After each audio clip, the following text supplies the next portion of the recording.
Hello guys, welcome or welcome back to my YouTube channel Ease in Learning. I hope you all are doing well. Our today's topic is levels of teaching that comes under learning and teaching और ये बहुत important question है, ये phases के साथ भी आ जाता है, तो let's start.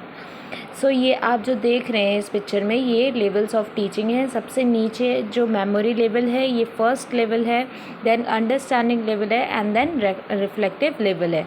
We will study it one by one. सबसे फर्स्ट लेवल है मेमोरी लेवल ऑफ टीचिंग.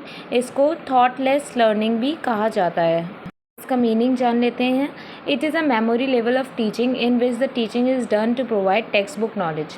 हम सीधे इसमें बात करें तो बच्चों को इसमें एम्फेसाइज करा जाता है कि केवल वो टेक्स्ट बुक से रीड करें और उसको याद कर लें, rather than learning and understanding. मतलब इसमें कुछ चीज़ समझने पे ध्यान नहीं दिया जाता है, सिर्फ मेमोराइज़ करने पे ध्यान दिया जाता है. इस लेवल को बेस्ट लेवल ऑफ टीचिंग भी नहीं कहा जाता है, बिकॉज ये ना ही इम्पॉर्टेंट है और ना ही गुड है, क्योंकि ये कॉन्सेप्ट को अंडरस्टैंड ही नहीं करने देती है. Well, this level helps in increasing the memory power. केवल इसका जो एडवांटेज है वो ये है कि ये मेमोरी पावर को बढ़ा देती है, मतलब हमारी याद करने की क्षमता को बढ़ा देती है. इसके कुछ एडवांटेजेस देख लेते हैं. सो it is beneficial for young students. अब ये जो टेक्नोलॉजी का एरा है, इसमें कुछ भी याद करने की तो ज़रूरत होती नहीं है. इसीलिए मेमोरी पावर को इंक्रीज़ करने के लिए ये मेमोरी लेवल अच्छी है for young students. Then second is useful for slow learners. जिन बच्चों को देर से समझ में आता है, देर से कॉन्सेप्ट वो समझ पाते हैं, वो भी याद करके मतलब आगे बढ़ सकते हैं, अच्छा कर सकते हैं. Third is helpful to children for learning a new concept. आपको इन न्यू कॉन्सेप्ट को याद रखने में ये मेमोरी लेवल भी मतलब बेनिफिशियल है. And the last is the basis of understanding the reflective level of teaching. और रिफ्लेक्टिव लेवल ऑफ टीचिंग जो कि हम आगे पढ़ेंगे, उसका उसका जो बेस तैयार होता है वो मेमोरी लेवल से ही तैयार होता है. Now the disadvantages of memory level are not beneficial for higher classes. जो higher classes होती हैं उसमें जो questions हैं वो understanding पे based आते हैं rather than textbook questions. तो इसीलिए memory level का वहाँ पे कोई काम नहीं है. वहाँ पे concept को understand करके ही आप अच्छे marks gain कर सकते हैं. Dominance of teacher.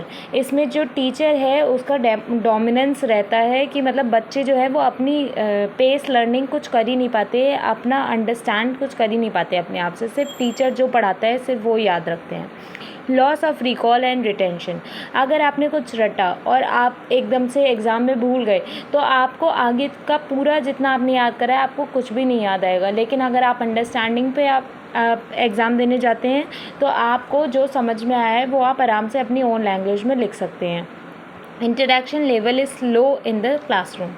अब जब बच्चे अगर याद ही कर रहे हैं हर चीज़, तो वो ना क्वेश्चंस पुट अप करेंगे और ना ही जो टीचर है वो इंटरैक्टिव सेशंस ले पाएंगे. तो इंटरेक्शन लेवल बिल्कुल ही लो हो जाता है क्लासरूम में. ये एक तरीके से बिल्कुल पैसिव लर्निंग का कॉन्सेप्ट बन जाता है, इसलिए क्लासरूम को मैनेज करने में भी बहुत प्रॉब्लम होती है. And the last is students don't get a chance of self learning. वही चीज़ जो मैंने बोली, बच्चे जो है वो अपने खुद की स्पेस में कुछ भी नहीं कर पाते हैं, लर्निंग बाय डूइंग नहीं हो पाती है. तो स्टूडेंट जो है वो सेल्फ लर्निंग का उन्हें कोई चांस ही नहीं मिलता है मेमोरी लेवल में. Second level of teaching is understanding level, जो कि बहुत ही अच्छी और इफ़ेक्टिव मानी जाती है और ये मेमोरी लेवल के बिल्कुल अपोजिट है. इसमें कोई भी बच्चा जो है वो मेमोराइजेशन पे ध्यान नहीं देता है, रादर देन जो कॉन्सेप्ट्स हैं उनकी अंडरस्टैंडिंग पे ध्यान देता है. क्योंकि इसका नाम ही अंडरस्टैंडिंग लेवल, तो हर बच्चा जो है उसकी जो अगर प्रायर कुछ नॉलेज है, उसने जो अगर जैसे 4th क्लास से बच्चा 5th क्लास में आया तो उसने अगर उस कॉन्सेप्ट के बारे में 4th क्लास में कुछ भी सुना या समझा है तो और वो उसके बारे में इलेबोरेट करके 5th क्लास में अगर पढ़ता है तो वो अपनी नॉलेज को प्रायर नॉलेज को उससे जोड़ के और फिर और अच्छे से कॉन्सेप्ट्स को समझेगा और अच्छी अंडरस्टैंडिंग बिल्ड करेगा. इसमें जो टीचर्स होते हैं और स्टूडेंट्स होते हैं वो इक्वली इंटरेस्टेड होते हैं, क्योंकि नए अगर क्वेश्चंस अराइजेज होते हैं तो टीचर को भी उसका आंसर करने में अच्छा लगता है. और अगर टीचर को नहीं आता है तो वो उस पर रिसर्च करती हैं, जिनसे उनकी भी नॉलेज बढ़ती है. इसमें टीचर्स क्या क्या चीज़ें यूज़ करती हैं. टीचिंग स्टेज यूज़ करती हैं, डिबेट्स होते हैं, सेमिनार्स होते हैं, एक्सप्लेनेशन का वो होता है एंड अदर सिमिलर मेथड्स, और ऐसे ही बहुत सारे मेथड्स का यूज़ करके ये टीचिंग कराई जाती है। The classroom atmosphere is welcoming and stimulating. जो क्लासरूम का एटमॉस्फेयर है वो बहुत वेलकमिंग होता है, बच्चे को उस सब्जेक्ट में काफ़ी इंटरेस्ट डेवलप हो जाता है और वो बोर भी नहीं होता है। अंडरस्टैंडिंग लेवल के एडवांटेजेस क्या क्या हैं? इफ़ेक्टिव लर्निंग होती है। Second is development of different cognition learning, कि कॉग्निशन जो हमारा संज्ञान है, जिससे मतलब हमारा इंटेलेक्चुअल भी जुड़ा होता है, उस चीज़ का डेवलपमेंट होता है। Set stages for entering into reflective level of teaching, इसमें जो बच्चे हैं वो रिफ्लेक्टिव लेवल ऑफ टीचिंग में भी एंटर कर जाते हैं।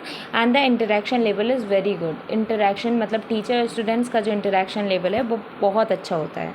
Few disadvantages of understanding learning are ignore higher cognitive abilities. जो बहुत ज़्यादा मतलब हायर कॉग्निटिव एबिलिटीज़ होती हैं उनको इस चीज़ में इग्नोर कर दिया जाता है। Less emphasize on intrinsic motivation. Intrinsic motivation में कि मतलब जो अंदर से जो मोटिवेशन आता है उस पर थोड़ा कम ध्यान दिया जाता है।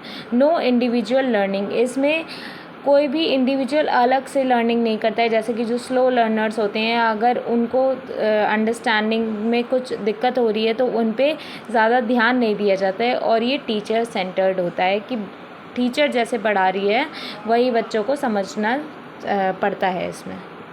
Final level of teaching is reflective level of teaching, और ये मोस्ट एडवांस्ड लेवल कहा जाता है इसको टीचिंग लर्निंग मेथड का। इसमें जो टीचर होता है वो नेक्स्ट कॉन्सेप्ट पे तब तक नहीं आता है जब तक उसके हर एक स्टूडेंट को उस कॉन्सेप्ट के बारे में अच्छे से अंडरस्टैंडिंग नहीं हो जाती है, डीपली नॉलेज नहीं हो जाती है। This is because teaching does not end until the students have grasped the idea. मतलब जो उस टॉपिक का सार है वो हर एक बच्चे को पता होना चाहिए। It goes beyond comprehension and requires student to focus on what they have heard और अंडरस्टूड। इसमें कॉम्प्रीहेंशन जो बुकिश लैंग्वेज होती है उससे अलग हट के टीचर बहुत ही डीपली अच्छे से समझाता है हर एक स्टूडेंट को, और जब तक उसको हर एक स्टूडेंट से सुनने को नहीं मिल जाता है कि उसने क्या समझाया तब तक वो नेक्स्ट कॉन्सेप्ट पे नहीं बढ़ता है।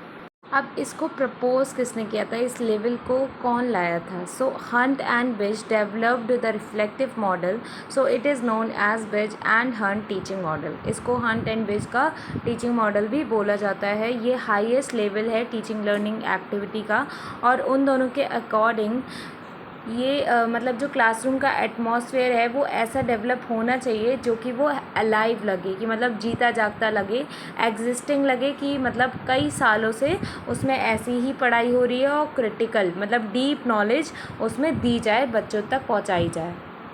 इसके मेन ऑब्जेक्टिव्स देख लेते हैं रिफ्लेक्टिव लेवल ऑफ टीचिंग के। So the first is to develop creative and critical thinking in students. जो स्टूडेंट्स हैं वो क्रिएटिव बने, मतलब कुछ अपनी तरफ से क्रिएट करने वाले बने, और हर चीज़ की, हर टॉपिक की डीपली समझ रखें, मतलब बिल्कुल अंत तक उसको हर टॉपिक का समझ होना चाहिए हर बच्चे को।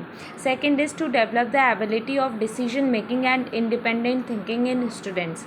बच्चे जो हैं वो कोई भी डिसीजन अपने दम पे ले पाएँ, और एकदम उनकी इंडिपेंडेंट थिंकिंग होनी चाहिए, मतलब वो किसी और की सोच से कुछ समझकर कुछ ना बोलें, उनकी किसी भी चीज़ को लेके अपनी इंडिपेंडेंट खुद की सोच होनी चाहिए। The last is to develop the ability of problem solving in students. बच्चे जो हैं वो प्रॉब्लम सॉल्विंग एटीट्यूड अपने अंदर डेवलप करें, ये भी मेन ऑब्जेक्टिव के अंदर आता है रिफ्लेक्टिव लेवल ऑफ टीचिंग का। अब इसके एडवांटेजेस देख लेते हैं। First is thoughtful mode of operation. हर बच्चा जो है वो सोच के आगे बढ़ेगा, मतलब कॉन्सेप्ट अच्छे से डीपली समझ के आगे बढ़ेगा। सेकंड इज़ लर्नर सेंटर्ड, ये चाइल्ड सेंटर्ड होता है, ये बच्चे को ध्यान में रख के इसको बनाया गया है। Third is development of problem solving skill. हर बच्चा जो है वो प्रॉब्लम सॉल्विंग स्किल हर बच्चे के अंदर डेवलप होगी। ये बहुत ही ज़्यादा फ्लेक्सिबल होता है नेचर में, हर बच्चे को देखते हुए इसमें फ्लेक्सिबिलिटी बहुत होती है। Next is development of creativity, बच्चे कुछ ना कुछ अपनी तरफ से क्रिएटिव करें, ये उस पर भी फोकस करता है। And the last is self motivation, जब बच्चे खुद से करके सीखते हैं तो उनके अंदर एक आत्मविश्वास भी डेवलप होता है। एट द एंड इसके कुछ डिसएडवांटेजेस देख लेते हैं। First is not suitable for lower classes. अब आप ये सोचिए कि नर्सरी एंड केजी के बच्चों को अगर इस मेथड से पढ़ाया जाएगा तो वो कुछ नहीं समझ पाएंगे, क्योंकि उनका मतलब जो सोचने की शक्ति है वो इतना डेवलप नहीं हुई होती है एट दैट टाइम। सो ये छोटे क्लासेस के लिए सुटेबल नहीं है।